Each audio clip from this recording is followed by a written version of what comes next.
you can change it from Socratic grading, where everyone gets an individual grade, to Harkness grading, where you grade the entire group. All right? And if you grade the whole group, you can, at that point, then you can brush out the roses and thorns and say, here's what I think you guys did well, here's what you need to work on, here's how this is going to roll.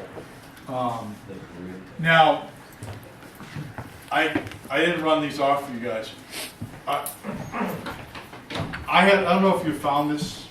You run into people who have been teaching for a while. Generally, they're the AP people, and they're, oh, my feds! Oh, that's awesome! That's their favorite. Well, it's a well-loved fez. So, this is from the people at Phillips Exeter. This is the table that they're at. The teacher's here.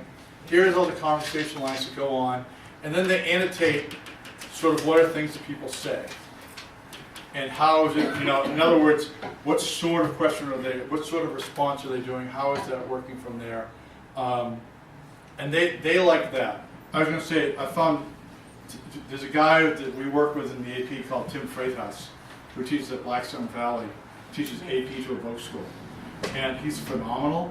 But everything that he does would require either 6 cups of coffee, Okay. losing about 20 or 30 years off my life, and just clear-eyed, fanatic stuff. And this is kind of part of it. I like stuff that's a lot simpler. All right. So the third part of discussion is one that involves synthesis, and this is where we're starting to do more. We're starting to sort of play and develop the ideas more. We want to start going off stuff. Now we're going to go to a few other things too. This is sort of where we bring in chain of Y, and this is where we start bringing in, going Y. But again, it's use of names. And this shows that you're listening. Shows that you can acknowledge what other people are doing. Key phrases.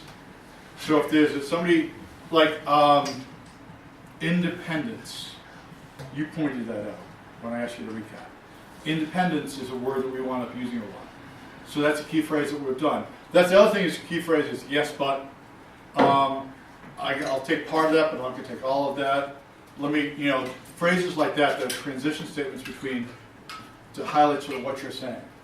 Disagreement's really important at this point. So in other words, it's obviously civil, but disagreement in a certain way, hence the hat. Picking and choosing doesn't mean picking and choosing people. Picking and choosing means picking and choosing what somebody says.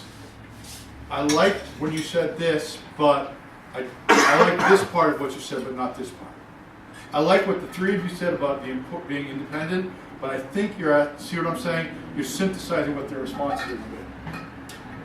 Challenging, can you explain that a little bit better?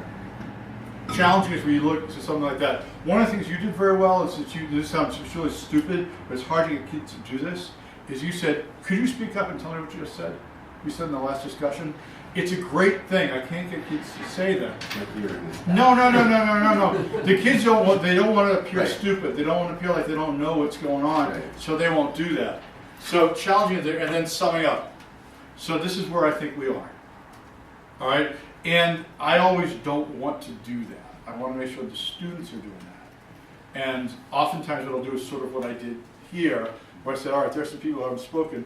Can you tell me what you think? Does that make sense? Are we all right? But this is an advanced level. This is, once you've gotten past competitive agreement is what I call the first stage. Yes, oh yeah, I agree with that. Oh yeah, I agree with that. Competitive agreement. Once you get past competitive agreement, and then you get them to listen to each other a little bit more, then you start wanting them to sort of develop their own ideas and work their way through it.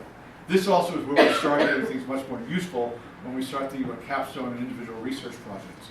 So it's not, I'm going to do research something that I heard somebody else say, it's something that I actually believe. And like I said, this is generally what I use to grade things. It also helps because I have a column of names, and so I have all their names right in front of me. Except when I have students who deliberately switch their picture and the name of somebody else.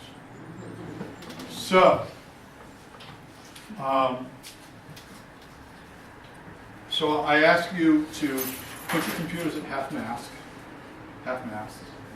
if you would. If you hear something you agree with, Let's try knocking on the table. Let's just see how that works.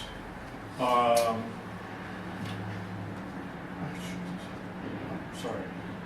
When I say, oh Jesus, it's because, interestingly, and due to our topic right here, it's because I just got an email from the principal about. So, what's the smartest thing a principal can do?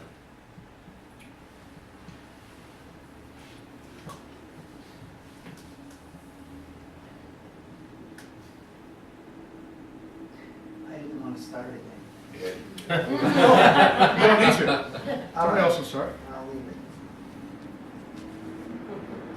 Keep good people.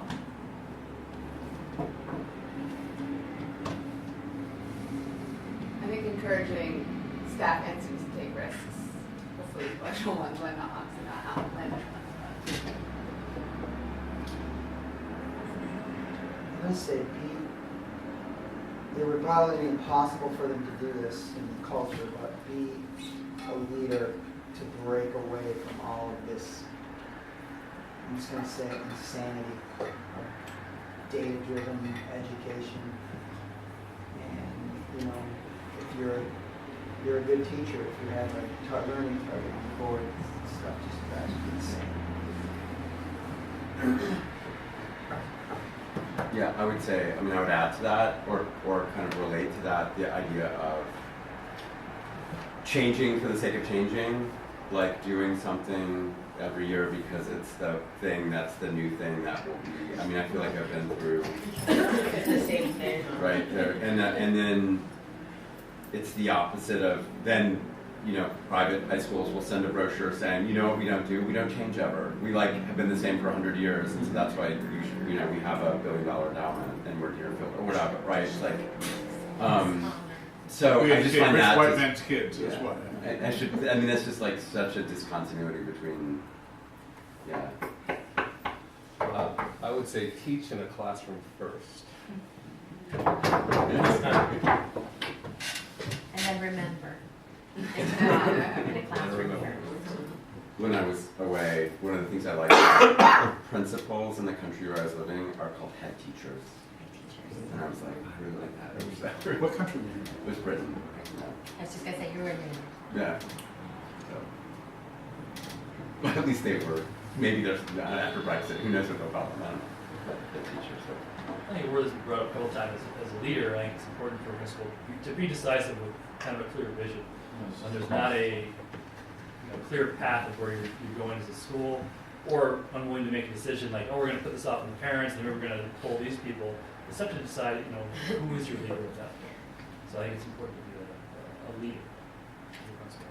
I think they need to be good listeners as well. I think both agree with Chris and Krista that you need to be a leader for your own building and not worry about what another building is doing, because there's problems and good things that are unique to a building, and not just kind of put a Band-Aid on and look at, kind of like what you said. There's very unique problems and unique set of teachers and unique set of students and needs, and kind of figure it out for what the best fit is for that building.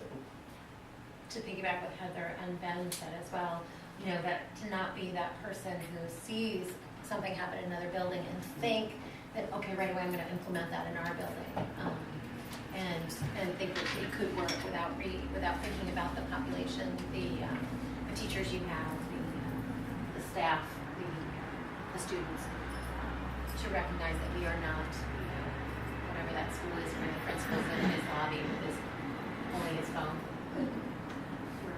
Thank you. Barbara.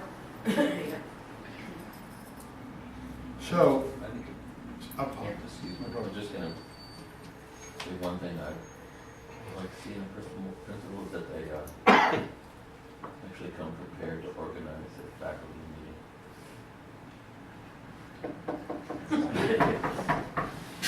Very glad and Peter, a little, less organizational, but also not being divisive among staff or stirring the pot, like really trying to, kind of what you were saying, Chris, to really have a clear vision that can get everyone on board and try to minimize negative actions. Similar to that, a little shift on it. Having the courage and willingness to address the individuals who stir pots and create factions for absolutely no reason.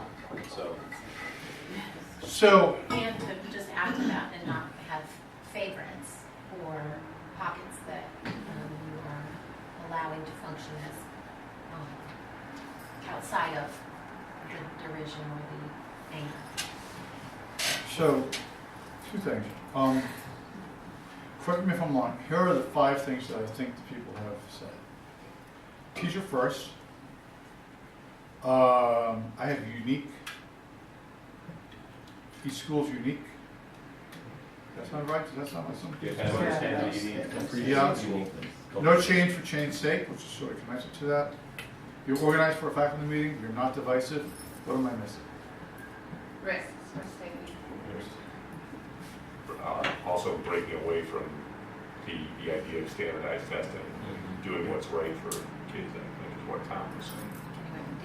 Yeah, that's part of that unique thing. Okay. Yeah. Did you say organized vision, something about organized? Organized for faculty. I think we can put vision. Okay, 2 things. I encourage kids to go wide, and go wide in this case. That's just great. Thank you. It's the last lawn mowing season out there. There's not any grass in these mountains. I'm sure it's multiple leaves. Yeah, I was just gonna say. At least it's not a blower.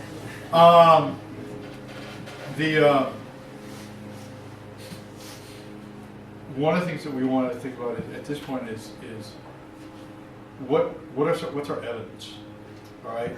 So for a lot of times with the kids, I suggest going wide. Part of this book grows right out of my list.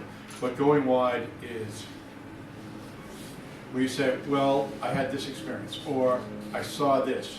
Kelly and I did this briefly because of a stupid video we saw. This Marlboro principal was greeting everyone in the hall. He's got the phone, he's doing his phone, so it's just dumb.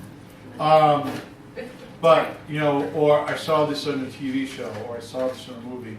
I had the kids, early in the year, I had them do their Jeopardy categories. So in other words, if you're on Jeopardy and the producer comes up to you and says, what are 3 things you know? You can say, I know Gossip Girl, I know Daredevil, and I know Of Mice and Men.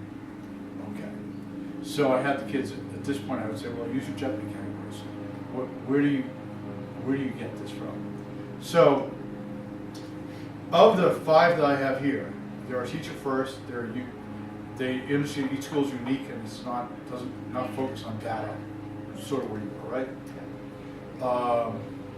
They're not doing change just for change's sake because it's fashionable. They're organized for faculty meeting. They're not divisive and they're risk-taking. Of those 6, which is the most important?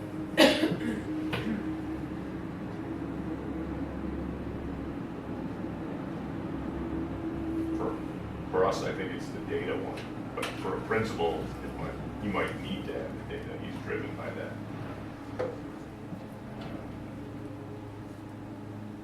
I would say the unique school one kind of can encompass the others, would be what I would think. Because you could say data is important for us, or you could say divisiveness, change, like all of those things have to make sense within the sui generis. Can you explain? Can I explain Can you explain further? why the one Yep. encapsulates the others? Because I feel like it's a more general or broad kind of, principle for the principal in that sense. That under it, it's flexible enough that it could encompass not just the ones named here, but maybe others that we might want to raise. Can anyone help out? I think that if you think of it in terms of the uniqueness of each building, then you can address what the climate and culture is of that building and act accordingly. So if they need data, if they need to break up the divisiveness, if they need to foster keeping a young staff or an older staff. Would it also also help with like the organized focus, because you're not gonna be worried about the administration above you's checklist, but rather the needs driving what's gonna organize you as a leader and a head teacher. Can anyone give an example of this? Either good, how it works well, or how it doesn't work well? I would say that in Pittsfield, we have a unique experience of, we have one school that will be brand new and is in the middle of being renovated, and another school that will not be large enough at this point to house all of the students. So we have to, as a building like Pittsfield High School, face the unique challenge of how we're gonna make this building viable for the next 20 years. So are you saying the principal of Pittsfield High School is addressing this, or is not addressing this? Is addressing this in a unique way, breaking from data and looking at the qualities of each school, or is that that's not happening? I was actually supporting as the way unique, they would have to have unique visions, whereas John would have to have a unique vision of a new school and try to transition to that. But Do they? do they? I can't speak for Taconic. Somebody here from Sonic? Yeah, but I would assume that they're planning for that stuff. I would feel like the movement to back to week on, week off for vocational students was a thought in that direction that we did 4 years ago. Do you think that's being unique, or do you think that's being following the pattern of every other book school in the world? I think it was unique in the way of we had a lot of students at that time in their junior and senior year hoping to pursue, what am I trying to say? Yeah, well, jobs and whatever, but, so they get to go be a carpenter for 40 hours, for a 40-hour week, rather than be a carpenter 2.5 hours after a full school day. So I think that was the kind of driving force to see if there could be more, they could be more skills work ready with that change. And it was a risk, to Megan's point, it was definitely a risk because the kind of tracking that would be the fallout of that, and we had to find pretty creative ways to keep vocational students in AP classes if they chose to be, and find different unique ways to deal with stuff that came up. So I think that was something that, with a shiny new school might look all the more attractive. I don't know. Do we all agree with Ben's, I'll take my apple hat off. Do we all agree with Ben's point that the most important thing for a principal to have is the sense that the building is unique and different from all the other buildings amongst the communities? Do you agree with that? Not necessarily. Okay. To Megan's point, I'm not sure, at least in my experience, if the principal creates divisiveness and creates problems for morale of teachers, that you're going to be able to actually implement any of the goals or understand the culture of the school anyway. I think once you lose teachers' confidence because of your actions or to what you were saying, Brendan, perhaps Kelly, I think you were talking about favorites or creating an atmosphere that teachers perhaps don't feel heard. What would be a word that we could use for that? Can you develop that? I mean, for someone who's been teaching here for quite a while, there's been a change in how newer teachers or newer people respect those who've been around for a while.